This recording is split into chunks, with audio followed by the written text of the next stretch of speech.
Good morning, everyone. Glad you are with us today. Happy Sunday. So we've been doing a series on problem solving. Those of you who have been with us, and this week we are concluding the series, and we are going to talk about the final principle. And then at the very end, I'll just do a quick recap of all the principles we talked about, and then we'll end it there. So I want to give you the seventh and final principle today, and this is probably the most important one because this is the same mentality that God gives us. For the reason that God gives us problems each and every day. As God's people, if you want to start doing good things with the problems that you have, believe that every problem has an opportunity. So that's the principle for today. You must believe that every problem has an opportunity. We have talked about in the past in the series that there's always an answer to every problem and that there's always a lesson. But we also have to think outside the box and believe that above all the struggles that you are going through, there's also an opportunity for you to grow and for you to become a better person. I'll give you a quick example from my life and how this applies to me. So I think about 4 or 5 years ago, I was about twice the size that I am today. I was pretty chubby, and when I first started soccer, when I first started high school, I played varsity soccer. I thought at the time that it was going to be easy, a walk in the park, and I went into preseason ready. But when I was trying to try out for the team, the amount of running, the amount of stamina needed that they required was unbearable. And the only reason that the coach kept me into the team that year was because he thought I was a good defender, which I understand. So when I first was running the laps, when I was first doing the sprints on the football field, I never realized how behind I was and how much I had to grow.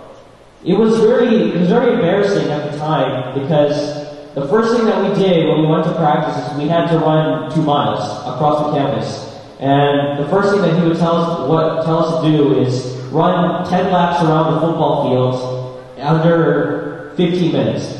So obviously everyone's spraying for their life because he threatened us by saying, if you do not finish in the time that I put for you, you are running the same thing again. So all my friends on the team who were skinny and who were in good shape were sprinting and they were doing fine. But as for me, after the second lap, I was exhausted, I was tired, and I didn't know how I was going to survive this season. But looking back, I never realized, and I never knew how God was going to use soccer in my life to change me and to become a better person. After going to soccer, after being on the varsity team, I realized that taking care of your body and not submitting to your food cravings is a thing that God commands us to do. And ever since then, ever since soccer, since they forced us to run every single day, from that point onward, I started going to the gym, I started lifting weights, I started asking physical trainers here and there, what should I do to help me become in shape? Because I realized that if I wanted to play the sport that I love so much, which is soccer, I have to work for it, and I have to commit to this. And through soccer, God has made me in much better shape, and I've been able to do many other things, like basketball, soccer, and football, because of His grace. And during that time, during freshman year, the only reason I was there, the only reason I didn't quit after the first 2 weeks is because of Him. He was the reason I got courage. He was the reason I had power to sacrifice and to push the limits of my stamina in order to do better for the team, do better for the games, and to give God glory first of all.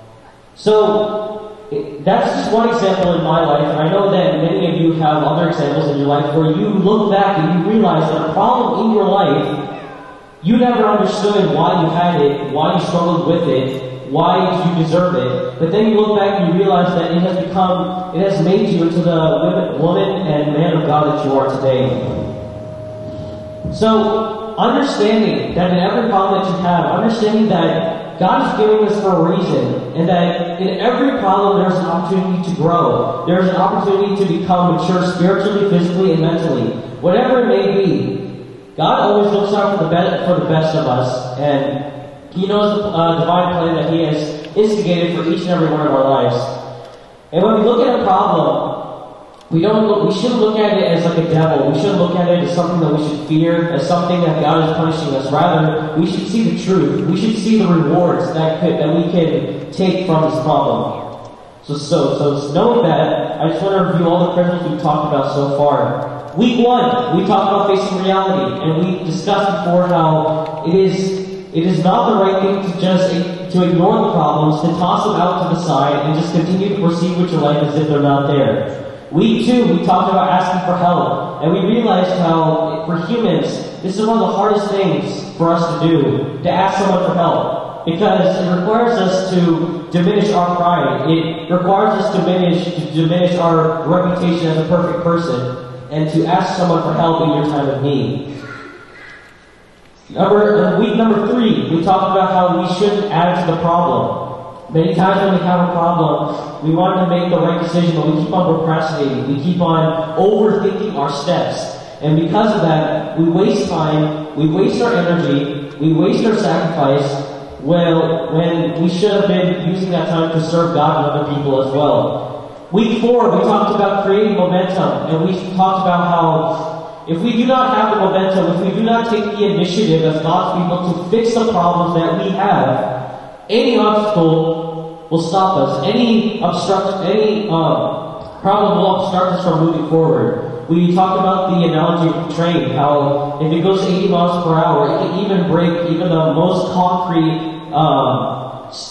barrier. But if it doesn't move, if it doesn't have the initiative, if it doesn't have the momentum, even a 1-inch wood block is going to stop it from going anywhere. Week 5, we talked about how in every problem you must believe that there's always an answer.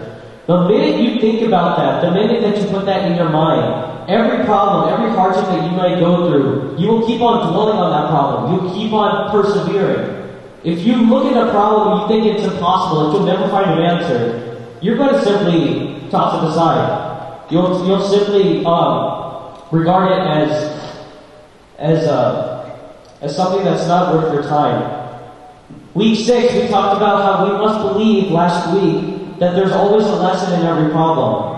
God gives us certain problems in order to help us shape our life. Maybe in your life you are dealing with a sin. Maybe in your life you're dealing with a craving that you just cannot submit to, that you are constantly submitting to.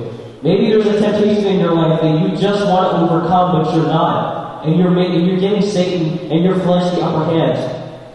And understand that in every problem, God wants you to grow. He wants you to prosper. He never wants to punish you, and He will never forsake you. And when you realize that, in every problem, you will see growth. You will see how much you've changed as a person, changed as an individual. And obviously today, we talked about how we must believe that there's always an opportunity. Believe that in everything that we do, in every problem that we face, through God's guidance, through God's love, through God's mercy and grace, we'll be able to grow, and we will understand that in every problem there's success. In Jesus' name. If you take on a problem without His power, without His guidance, you will succumb to failure, 100%. Do not even try it. God gives you the problems for a reason. And it is through His power that you will be able to overcome any temptation that you face. So, as God's people, let us take all 7 of these principles, apply it to our daily life. I did not come up here and talk about this so that we can just forget about it. I wanted to talk about this so that I can change as an individual and that you can change as God's people, become better people to serve Him. So with that, let us all as God's people learn these principles, apply it to our daily lives, and with that, I conclude the problem solving series. And with that, may God bless us.